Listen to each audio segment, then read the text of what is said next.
अवधूत चिंतन श्री गुरु देवदत्त श्री स्वामी समर्थ राजाधिराज योगीराज श्री स्वामी समर्थ महाराज यांच्या चरणी तिरुवरवंदन आणि सर्वांना माझं श्री स्वामी समर्थ माझ्या यूट्यूब चॅनलमध्ये आपल्या सर्वांचं खूप खूप मनापासून स्वागत आहे.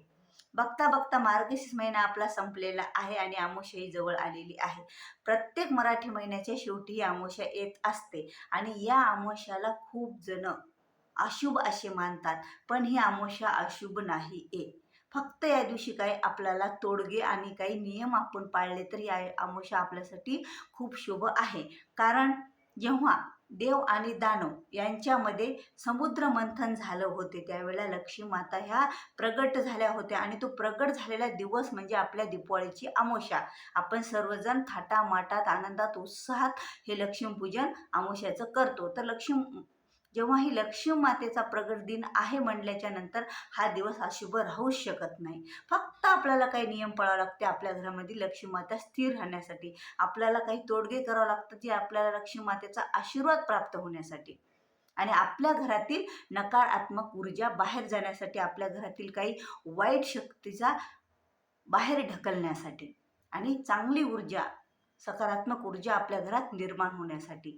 आता लक्ष्मी माता तर ह्या जगाच्या पालनकर्ता आहेत, संरक्षण करता आहेत, त्रिलोक्याच्या पालनकर्ता आणि संरक्षण करता आहेत आणि त्यांच्या आशीर्वादाचा दिवस म्हणजे अमावास्या. तर या अमावास्याच्या दिवशी आपल्याला आपला मेन उंबरठा असतो त्याला हळद आणि गोमूत्राचं लेपन करायचं, सारवायचं, त्याला हळद आणि गोमूत्र लावून त्याला लेपन करायचं आणि आपण जो त्या दिवशी जे घरात आपण फरशी पुसतो आणि त्या फरशीच्या पाण्यामध्ये आपल्याला मीठ आणि गोमूत्र टाकून आपल्याला फरशी पुसायची.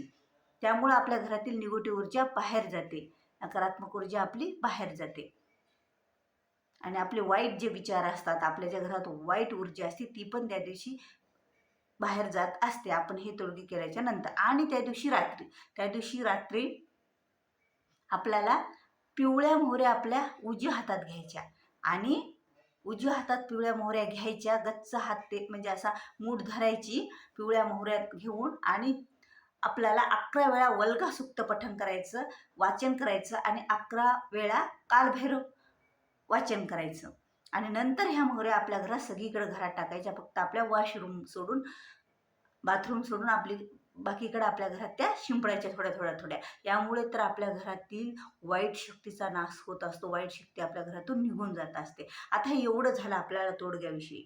तर आपल्याला नियम काय पाळायचा या दिवशी? तर आपल्याला नियम एक पाळायचा की आपल्याला बाहेरचं अन्न त्या दिवशी वर्ज्य करायचं.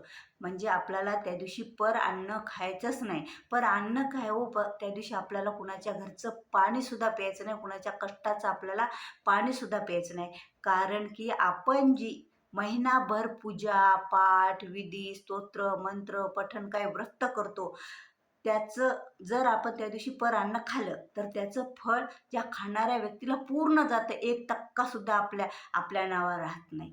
त्यामुळं चुकूनही त्या दिवशी अमावास्याच्या दिवशी पर अन्न सेवन करू नका.